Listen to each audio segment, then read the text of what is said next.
So like we saw last week with the NS string with format, we're going to follow the same process. In this case, we're going to ask the UI image class for a method, and that method is simply called image named.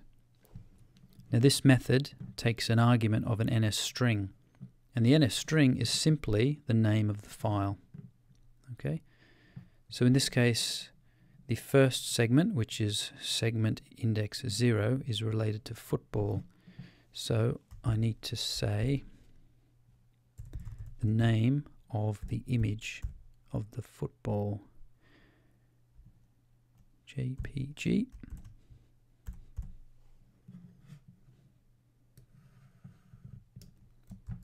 Copy that, paste it there, paste it there. And then case 1 will be hockey.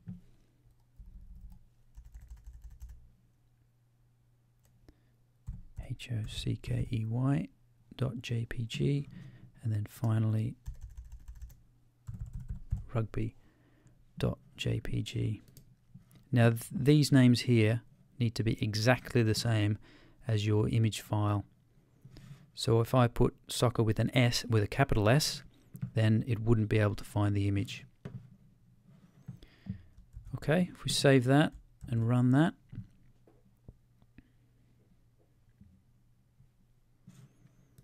okay, now as there's no image there first, and we're going to fix that in a little bit, but as I select each one of these, then the associated image will come up.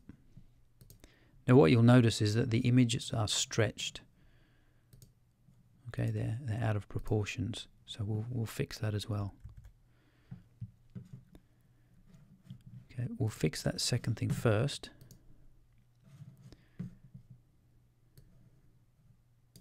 So when you select the UI image view and then look at the attributes inspector, in the view mode, you can change the way the image is displayed within the UI image view. And by default it is scale to fill. Okay, so our images are square, so what it's doing is it's stretching them height wise. Okay. But if you wanted to show the image in its right proportions, then there are lots of different ways of doing that. We'll just select center here, and then if I run that again, you'll see the difference. So now it's centering the image within the image view. The image view itself is a lot bigger than the image. Okay, so there you go, the football is now in proportion. Now the second thing that we wanted to fix was when the application loaded, there was no image here. Okay, the first image appeared when we hit the hockey tab. Okay, so what we have to do is we have to add a statement to our viewDidLoad method. Okay, now we know that football is the tab that is depressed by default. Okay, so we can copy this line here, and in our viewDidLoad method, paste it. So as soon as the view loads, it's going to set the image of our image view to this image here.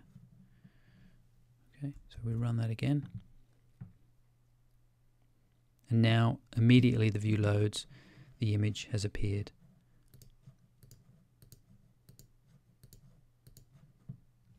Okay, so that's a segmented control, and how we can use a segmented control to select and display different images and display those images in a UI image view.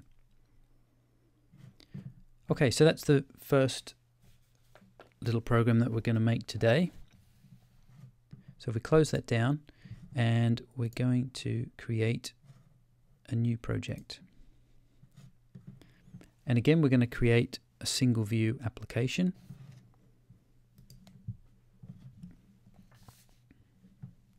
And this time, call it something like sliders and switches.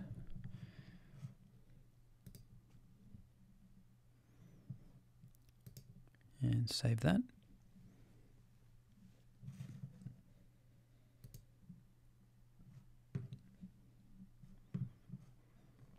So select our viewcontroller.zib and then go into split view.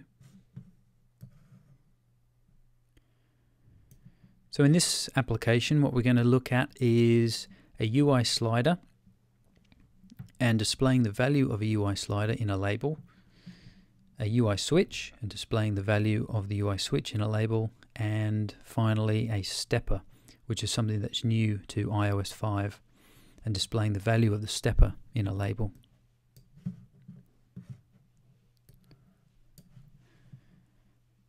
So here's our slider.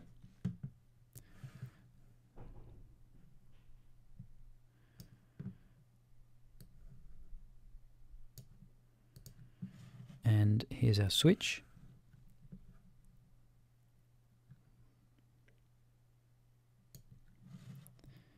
And then here's our stepper here.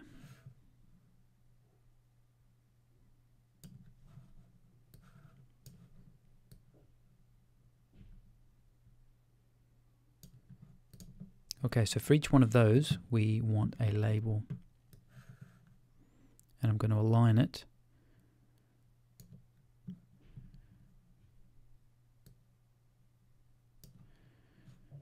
to each of the objects and make the label right aligned.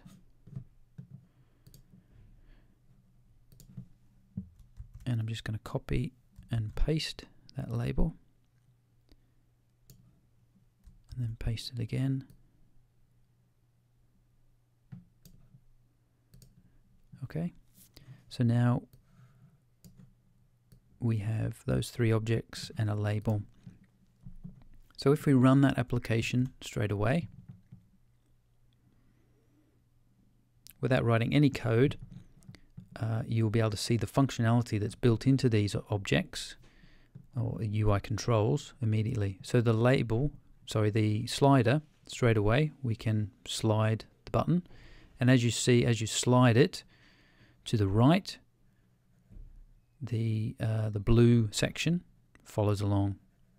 Okay, so it's a clear indication of the magnitude of the slider value. So what we're going to do is, as the slider goes from left to right, we're going to increase the value and display that value in this label. So the UI switch has two settings, on and off, and that's all it does: on, off, and on, off, and on. So we're going to display the word on and off in this label. Even though you can see on and off on the switch itself, I'm going to take you through how to display the value here as well. And the stepper is similar to a slider, but it allows you to go up and down in single increments, or any increment that you want. Actually, you can set that.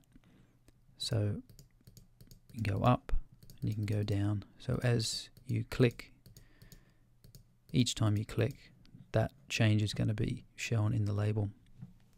Okay, so you get a lot of functionality already built into these UI controls. For example, the amount of blue on the slider, you don't have to program that in, it just comes for free with the actual object itself. The same with the animation of this switch. That animation is all done for us.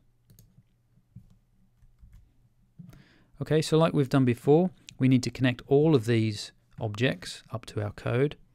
So control, click, drag, and this one is a slider. So we're going to call it my slider, and we want an outlet. And the switch, my switch, and then finally the stepper, my stepper.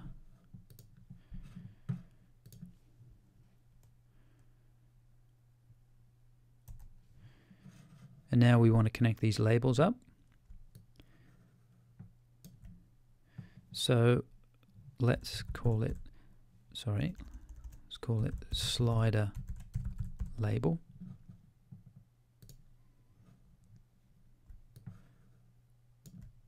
and switch label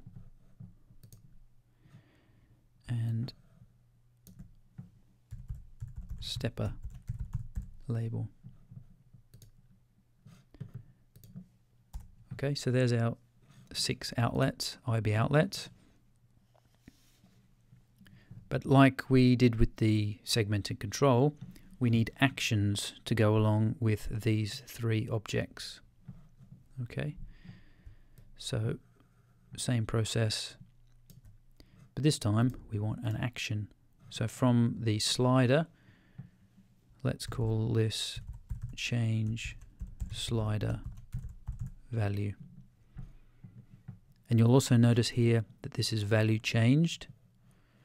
Okay, so every time the value of the slider changes, the action will be fired. Okay, as opposed to touch up inside, which is what we've been using with the buttons. Okay, and the switch, we want an action, change switch value, and the stepper, action called change stepper value.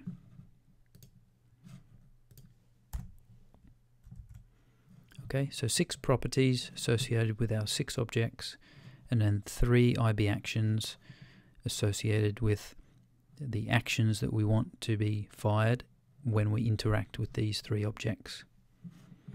Okay, so hop on over to the .m file.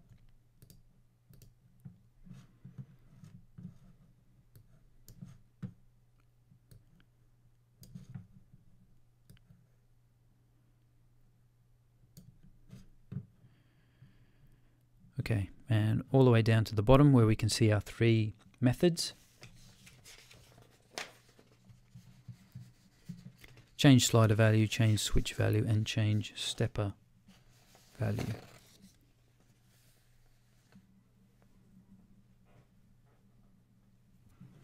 So let's look at the slider first. So after the first curly brackets, return a couple of times, give us some room to move. So the thing that we want to change is the label associated with this slider.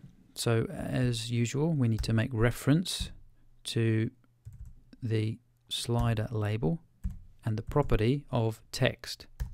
Okay, so self.sliderlabel.text equals. Now, as we saw in previous weeks, the value to come out of this that's returned to us is a number. Okay, but the type of object that is being displayed here is text. So like we've used previously, we need a method where we can mix numbers with text. And if you remember, that's our NSString method called string with format. So the value that is returned to us from the slider is a float. And if you remember from previous weeks, that's a primitive data type.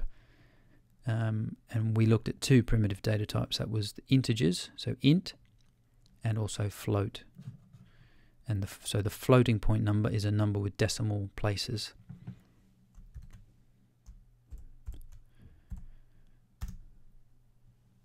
So in here we can put %f for our float, and then we have to tell this method what we're going to replace this with. So we have to get the value that's associated with this slider. So we make reference to the slider first, so self.mySlider, and then the sliders have a property called value, which, as you can see there, it's a float value. Close off the method, semicolon,